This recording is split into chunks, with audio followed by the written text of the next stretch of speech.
C'est le film Le vrai du faux, réalisé par quelqu'un de chez nous. Émile Godreau d'Alma, effectivement, qu'on connaît bien ici dans la région. Et le film prend l'affiche le 9 juillet. Le 9 juillet prochain.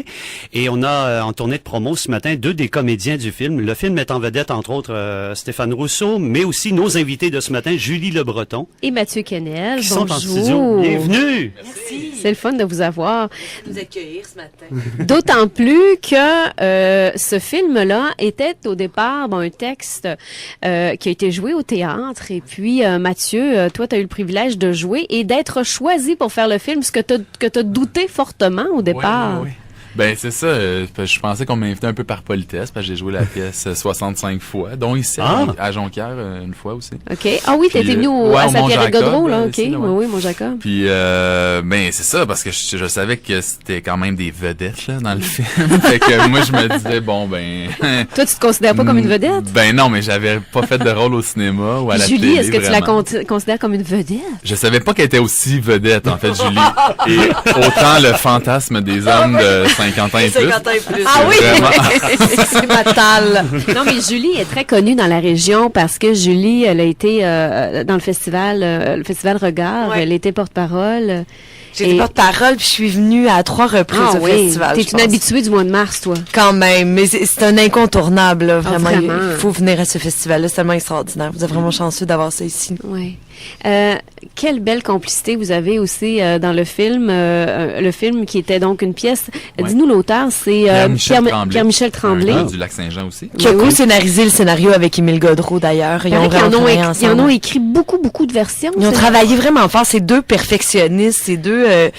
Ils ont vraiment fait un travail d'orfèvre là, pour amener cette pièce de théâtre-là pour que ça devienne cinématographiquement intéressant, parce que le théâtre, ça se passe beaucoup au niveau du texte, du langage, mais le cinéma, c'est l'action qui mène. Donc, ils ont rajouté des personnages, le personnage de Guylaine Tremblay puis de Normand D'Amour qui font les parents du personnage d'Éric, qui est joué par Mathieu, et la blonde aussi qui se sont greffés pour que tout ça devienne... pour que ça prenne une espèce d'ampleur cinématographique, justement. Parlons-en du film, parce que je suis allé voir, j'ai bien aimé, et ça raconte l'histoire d'un cinéaste qui, suite à une mésaventure, décide de réaliser un film sur un vétéran d'Afghanistan qui revient à peine, qui est traumatisé, qui traîne un lourd secret. Et le réalisateur, Marco Valois, qui est joué par Stéphane Rousseau, va tout mettre en œuvre pour que le vétéran d'Afghanistan, qui est joué par Mathieu Kennel, le personnage d'Éric, en fait, révèle ce fameux secret. Il est prêt à tout. Concession. Julie joue le rôle de la psychologue, voilà.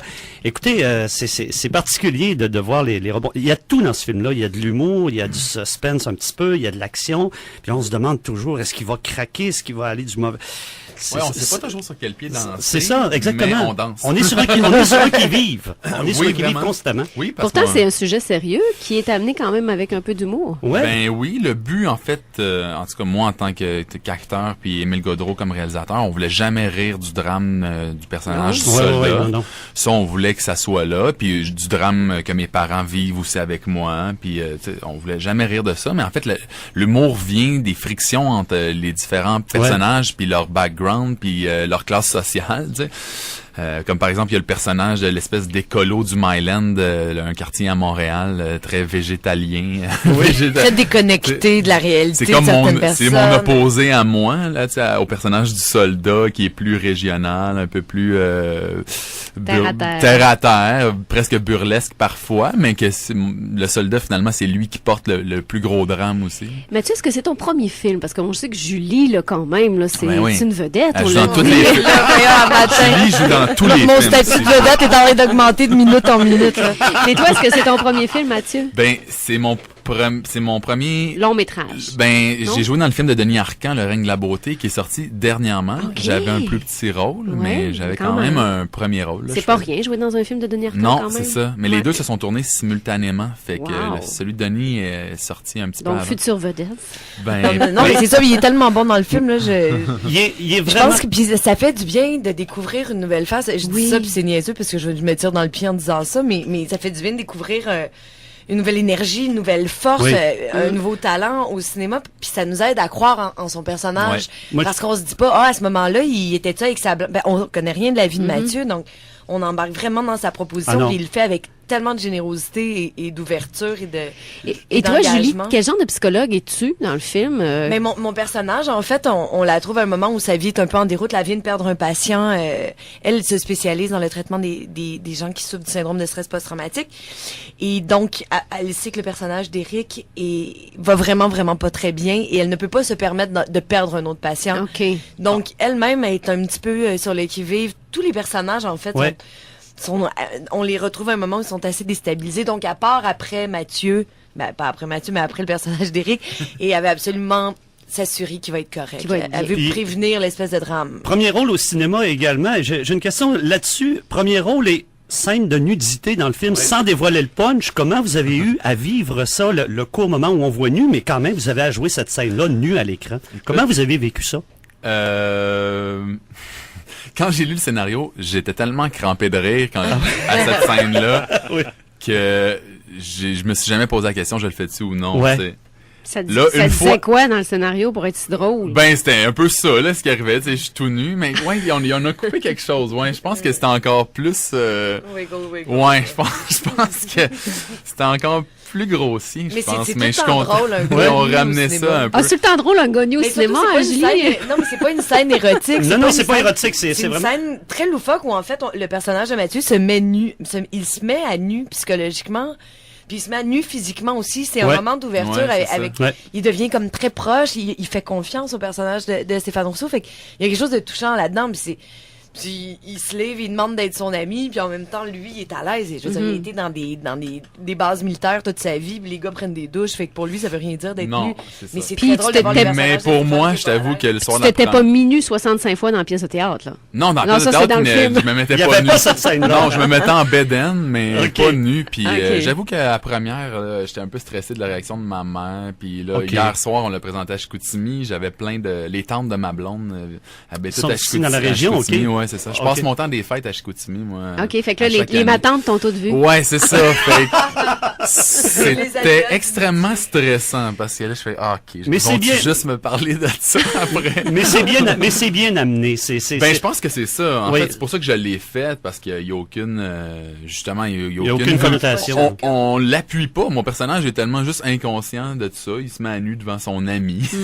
Puis, c'est très drôle. Sinon, le film sort le 9 juillet. Sinon, dans vos vies, qu'est-ce que vous faites cet été, Julie? Moi, je recommence à tourner la 2e saison des Beaux Malaises avec Martin Matt. On commence à tourner mardi prochain. Oui. Ce soir, je m'en vais à la maison et j'apprends des textes en fin de semaine. Il paraît que vous allez parler de l'anglais. J'ai vu un article aujourd'hui, on en parle justement dans le Journal de Québec. Là, les Beaux Malaises qui vont aller encore plus loin, paraît-il. Ben ouais, moi, il y a déjà qui allait loin, il va encore. Oui, entre autres, les Beaux Malaises encore plus engagés. 2e saison traitera de l'anglicisation de Montréal. Alors, Oui, il y a un épisode qui porte là-dessus. C'est très drôle, mais... Donc, t'apprends des textes, là. Oui, là, il faut que j'apprenne des textes, mais Martin a ce talent-là, de pouvoir parler des affaires les plus délicates et qu'on réussisse à en rire quand même, c'est ça. Il y a toute la vérité aussi toute la vérité qui se poursuit. Qui revient quand, à l'automne? À septembre, À septembre. Et sinon, Mathieu, est-ce que tu joues au théâtre cet été? Non, je joue pas au théâtre cet été. Écoute, là, après la petite tournée promo du film, j'ai 3 semaines de paternité. J'ai un petit bébé qui est né le 25 décembre passé. Le 25 décembre? Oui, le petit, on l'appelait Melchior, comme le roi mage. Non, c'est pas vrai. Non, il s'appelle Tom. En tout cas, félicitations. Fait que c'est ça, fait que je m'occupe, ma blonde recommence à travailler, là. Fait que, moi, Puis elle est d'ici, ta blonde? Toute sa famille vient d'Albanel, en fait. Puis ils sont rendus à Chicoutimi depuis c'est belle plusieurs années. Au Festival de la Gourgane d'Albanel. Oui, le Festival de la Gourgane.